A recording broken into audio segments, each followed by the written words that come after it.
The Indian Treaties and the beginnings of the Indian Wars. A look at the policies of the United States toward the Amerindians of the Great Plains in the years surrounding the Civil War. As soon as the Cherokee and the other 5 civilized tribes were moved to Indian territory along the Trail of Tears, the United States worked to deal with Amerindians along the Great Plains. Settlers had been moving along the Oregon Trail from the 1830s, and much of the territory that they had to cross brought them into direct confrontation with Amerindian tribes. In an effort to prevent skirmishes from breaking out, the first Treaty of Fort Laramie was signed in 1851. This treaty allowed settlers to pass through Amerindian territory in exchange for the tribes being paid $50,000 a year, a number which Congress lowered to $10,000 a year when they ratified the treaty. This treaty also allowed for roads and forts to be built in the territory.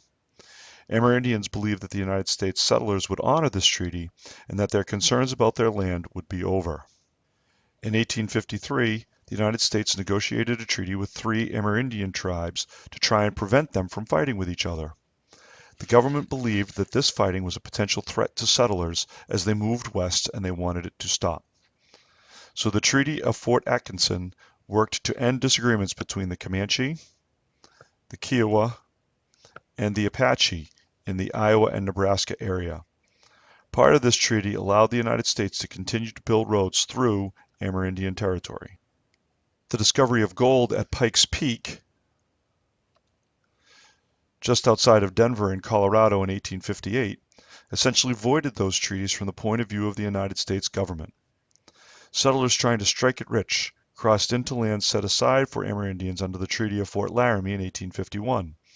So the government tore up the original treaty and signed a new Fort Laramie treaty that reduced Amerindian land.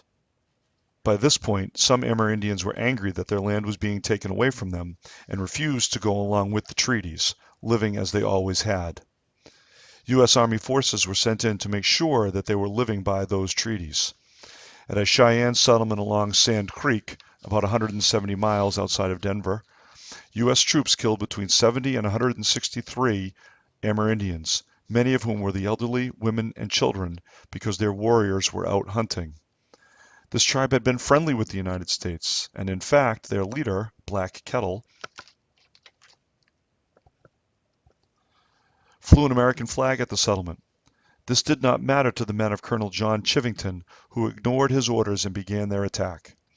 The Sand Creek Massacre, or the Chivington Massacre, led many tribes to join forces and conduct a series of raids against United States installations. In the northern Great Plains, these raids became known as Red Cloud's War. The Sioux joined with the Cheyenne and the Arapaho in an effort to prevent U.S. miners from moving into northern Wyoming and Montana in search of gold in the region. The Amerindians were concerned that there would not be enough resources for all of the people living in and moving into the region. Another Treaty of Fort Laramie, this one in 1868, closed the region to further white settlement, a victory for the Sioux and the other Amerindians of the region. However, it would not be the final word on the matter.